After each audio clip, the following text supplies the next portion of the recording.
Hey there guys, it's Anthony here at Cutting Edge Guitar, and in today's video we're going to be starting a new series for you on how to build better guitar solos. This first lesson is going to be about how to map out the guitar solo journey. Let's get right into it.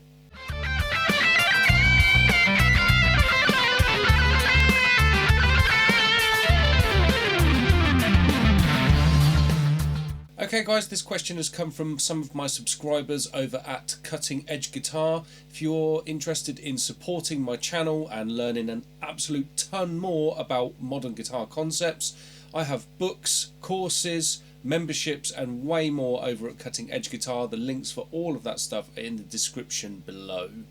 So let's get into this first little look at how you can build better guitar solos. This little series I'm going to do for you is map out a whole host of things that I would teach my students, whether that's one-to-one or in all of the course material and different things that I do at Cutting Edge Guitar, about how they can take their playing from sort of like being stuck in the pentatonic swamp, so to speak, into a much more cutting edge lead playing way. So what I want to talk about first and foremost is the guitar solo journey.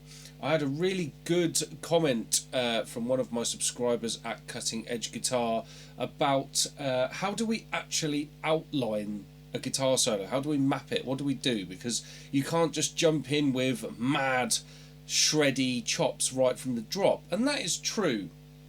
So what I want to talk about here really is just how you would go about starting your solo. Now, something that I think is underutilized by a lot of guitar players that I see at the moment is things like following the dynamic of the track that you're playing over. So if you've got a really good backing track, let's imagine, I'm going to talk about rock context, but this could be blues, it could be fusion, it could be anything. You would expect a backing track to build. So if your backing track is building on the sparse and less busy elements of that track in the very beginning, you would want to be playing lines that are the same way. So let's say, for example, I'm playing over something that's a bit A minor kind of territory. It's an A minor 11 chord that I've just played there. If I'm playing over an A minor 11 kind of backdrop, I'm probably going to be using something like A Dorian, which will come out like this.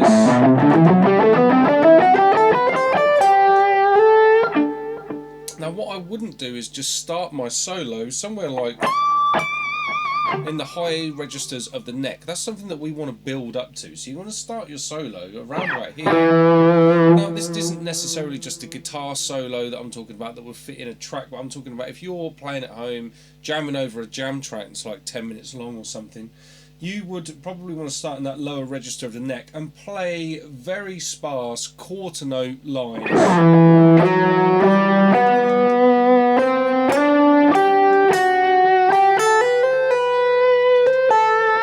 With some eighth notes just put in there and things like that, you know, just not stuff that's super busy, melodic.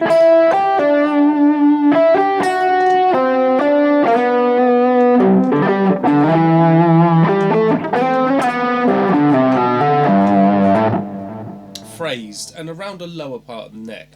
So as you build into the middle part of your guitar solo, that's when you can start bringing in things like your triplets.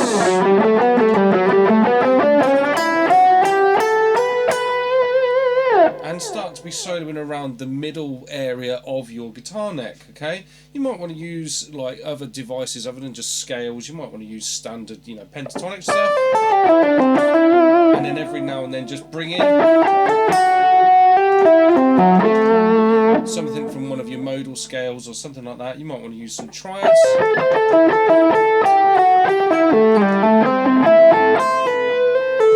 With the odd intervallic notes spliced in. So I went from playing my A minor triad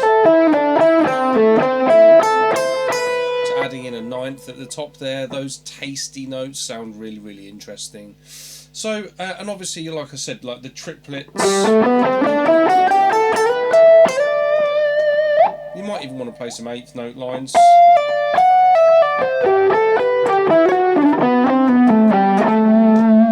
So when when you're getting towards the end of your solo, that's when you want to start building in like the more intense stuff. If you want to play technical rock style things, that's where you would want to build up to things like your sextuplet type runs, this sort of thing. If also as well you want to use things like techniques like sweep picking, added a little bit of tapping and all that sort of stuff on there. You build that up towards the end of your solo where you've got more sort of like a crescendo, and also you start adding in your bending.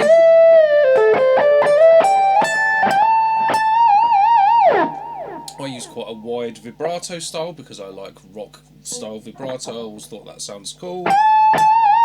That sort of thing is in the ear of the beholder. You can use whatever kind of vibrato style you like. That's entirely up to you. But basically, that is the essence of building your guitar solo. So I think that's what I would be aiming to look for, guys, is to start almost like any other story that's got a beginning, a middle and an end. So you start sort of slower paced, you build into your middle, and then you look for your big crescendos towards the end of your solo. Okay. Obviously as well, I spoke about the dynamic of a backing track. Now if the backing track is a bit sparse at different moments, you know, pick what you're going to play melodically and that sort of thing at that time. As the backing track builds, if the drums are going crazy and there's lots of busy stuff going on in the rhythm guitar, that's when you can start getting exciting and playing cool stuff over the top of that. Okay guys, that's it for this first video in this little series that I'm going to do for you. Make sure that you do subscribe to the channel so you see the next video as this one comes out. If you want to check out any of my advanced courses and books, memberships, all of the rest of it, the links for Cutting Edge Guitar are in the description below. And as I say, yeah, make sure that you are tuning in for the next video, because what I'm going to start doing is taking you through this solo journey and breaking down the cool ways that you can use things like scales, pentatonic forms, arpeggios, triads, different techniques and all sorts of things like that. Okay guys, thanks for watching and I'll see you in the next video.